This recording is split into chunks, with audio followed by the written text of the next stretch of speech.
So the number one mistake that you can make with peppers is you plant them too early. They just do not react well when they are out too soon. It's definitely going to stunt their growth for a while and sometimes even forever. They sometimes never recover. It's really weird that way. So whether you are growing from seed indoors and starting early, or you're growing from transplants from the garden center, you want to wait and put them into the garden beds when the nighttime temperatures are in the upper 50s, low 60s and above. That's going to make sure that the soil is warm enough, and not only the soil temperature though, the air temperature is warm enough for them to take off and really do a good job and not sit there and do nothing for months or even the season. So if you started your seeds indoors, then you want to still watch the temperatures, and if you have to transplant them from whatever, smaller seed starting container you have them in, you might even have to go to a larger one and keep them indoors for a while. That would be better than putting them out too soon. The second mistake you might make once you actually are ready to put them outside and the temperature has warmed up is either not enough sun or too much sun. So peppers like sun. They need about 6 to 8 hours of sun per day. Now, if you have too little sun, it's going to cause a lack of production. The plants are going to stay small. They're not going to produce as many peppers, and it's going to take forever for the fruit to actually ripen.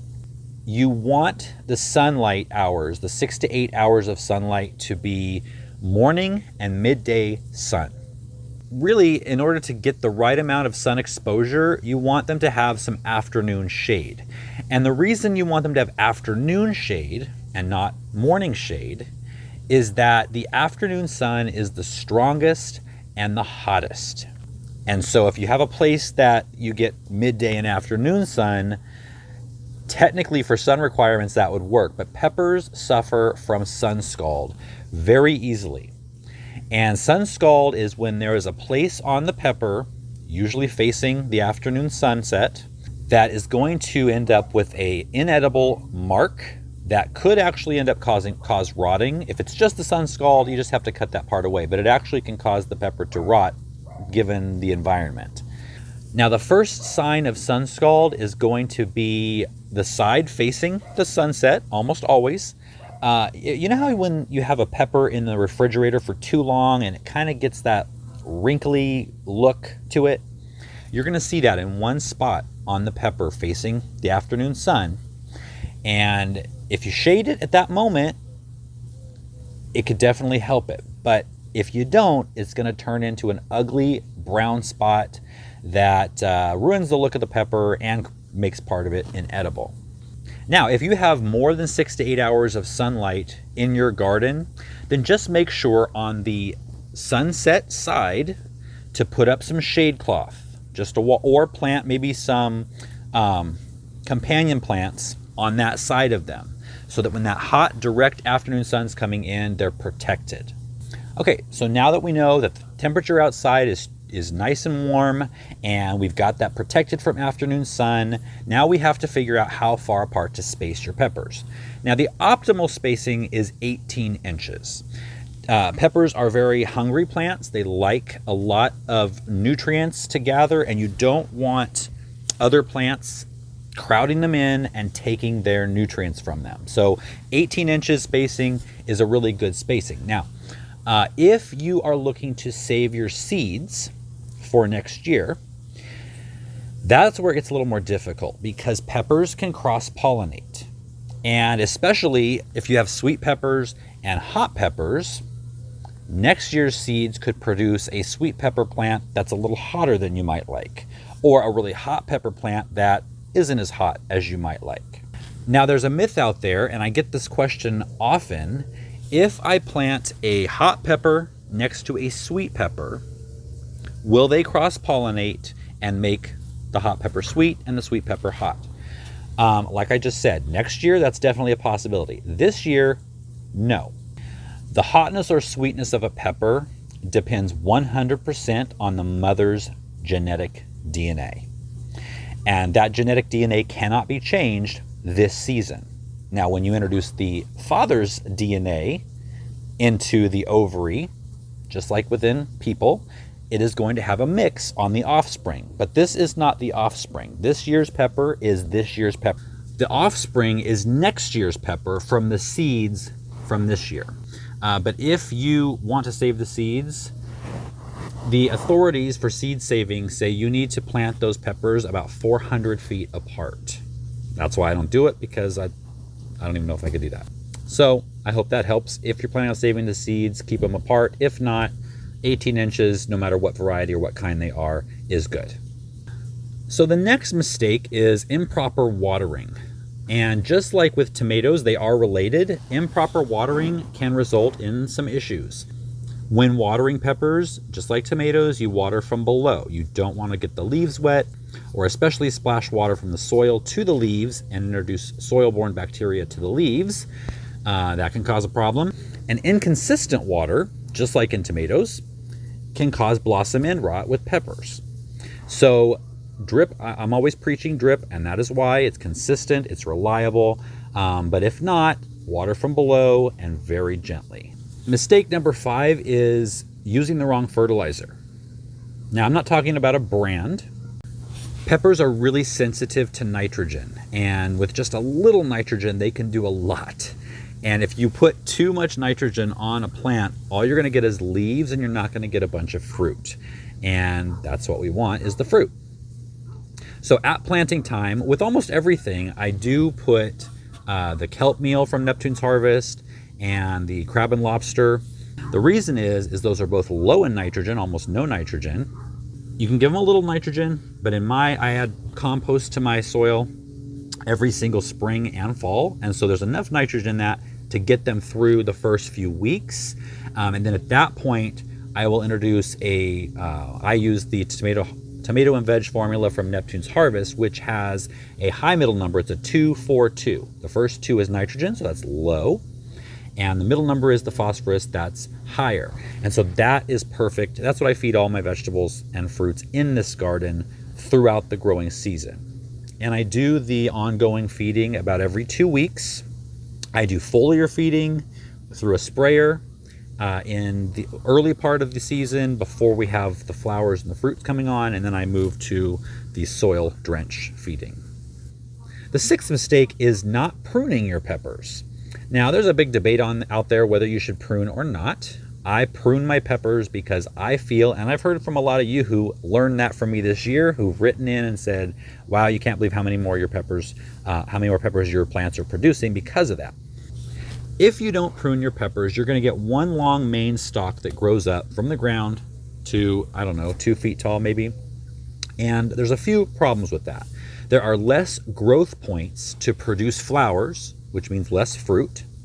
It also becomes very top heavy, especially when the fruit that are on there start to mature. And any wind or anything is going to blow that plant down and possibly snap it or hurt the root system, and it won't recover. So you want to do the pruning when the plant is less than a foot tall. Typically, what you do is you take out the growth tip. So when the plant is about 8 inches tall and is going to have 6 to 8 leaves left on it after you pinch out the top, you're going to take out that top, and that's it. That's how easy it is. That's going to force the hormones that generally go to the tip of that plant back down through the main stem and out through all of the leaf nodes that are all the way up the stem to make a nice, compact, bushy plant with tons of growth points for lots of fruit. And it's not going to be as top heavy. Now, number 7 is pretty simple. It kind of follows number 6, and that is not staking your plants. Peppers can get very top heavy, like I said, especially if you didn't prune them. You're going to need to stake them. Now, good news is they don't need anything heavy duty. Basically, one of these little bamboo stakes here, can you see that? Tiny little bamboo stakes and a little elastic or green tie to tie them up, even just a couple of times, is going to pretty much protect the plant from falling over and hurting itself. Number 8 is just like what we talked about on the bean video. You've got to keep harvesting. And a lot of people, with peppers, it's a little easier than beans because they're bright, you can see them. But you do want to keep picking them. Especially, this isn't as much of a problem on bell peppers and poblanos and things that have like a large fruit. But plants like shishitos or sweetie drops with little peppers and they're covered in them, keep picking them, because if you don't, the plant feels like it's done its job. I've produced my seed, I can retire for the year. And you don't want that. So keep harvesting those and it will keep producing. Number 9 is not keeping on top of pests. Now, pests and disease are a problem with tomatoes, not as much as, what did I say, tomatoes? Now, pests and disease problems aren't as big with peppers as they are with tomatoes, but you have to stay on top of it. The biggest thing I get is leaf miner, and that's when you see little tracks, like little race tracks through the leaves, and you need to control that with neem oil. And I spray every 2 weeks with neem oil on my peppers, and that will keep the leaf miners away. It will keep the aphids away, the whiteflies. Those are the 3 big ones. Now, a very popular idea that has been in my videos has been the aspirin trick on tomatoes. And a lot of you might not know that that works for all the nightshade plants. Tomatoes, peppers, potatoes, eggplant. That aspirin trick works on all of them. And so definitely use it on your peppers. Aspirin triggers the immune system as if the plant was under attack when it's not under attack. And so it bumps up the immune system. So when pests and disease do try to attack, it's ready for them. It already has its immune system on high gear and it can take them out. So you want to blend up, maybe in a blender, take some water and about 600 milligrams of uncoated aspirin. And I say uncoated because the coating can sometimes clog up your sprayer. That's the only reason I say uncoated. It's kind of hard to find. I'll put a link down below to where I get mine. And so you want to take the 600 milligrams in about a cup of water, put it in a blender, get it good and diluted, and then pour that solution into about a gallon of water in your sprayer and spray the plants every 2 weeks, top and bottom. And that's going to help protect from pests and disease. The last mistake that people make is creating too much work for yourself. Peppers are perennials. Even in the coldest climate, you can overwinter your pepper so you don't have to plant those seeds again next year. Gets it off to a faster start, which means sooner crops and a longer fruiting period. Now these 3 plants right here are sweetie drop peppers. This is their 2nd year. I've got a shishito over here in the corner that's already given me 3 harvests. That's on its 3rd year. And so peppers keep going. Now in a frost-free climate or a very mild climate, in a frost-free climate, you can leave them right in the beds. In a mild climate like mine, I either cover them on colder nights or I put them in a pot and take them over under a tree, under the eaves of the house, just for that extra bit of protection. Now, if you live in a climate where you get lots of frost, maybe even snow, you can, first of all, take all the leaves off of your pepper plant. I know it's hard to do. And I'm going to do a video on this at the end of the season, so you don't have to remember all this now. But just for the basics, you take all the leaves off, you cut down the almost 2/3 of the plant off, maybe even more. You want to leave some branching on the main stems down at the bottom for the leaves to appear in the spring. Dig it up, remove almost all the dirt and put it into a very tiny pot. And then just keep the plant very moist over the winter. Put it inside. If you have grow lights, great. If not, you can put it in a garage under a window or any type of window, just so it gets a little bit of light, but it doesn't need 6 to 8 hours during the winter. And then next spring, when the weather's warming up, you can take it out, plant it back in your garden bed or in a bigger container, start watering and feeding, and in no time, it's going to leaf out and it's going to put fruits on before a seedling would ever be 2 inches tall. But like I said, I'll do another video on that later in the season when it's time to actually do it. So make sure you're subscribed. Make sure you have that notification bell hit. I will see you guys next time.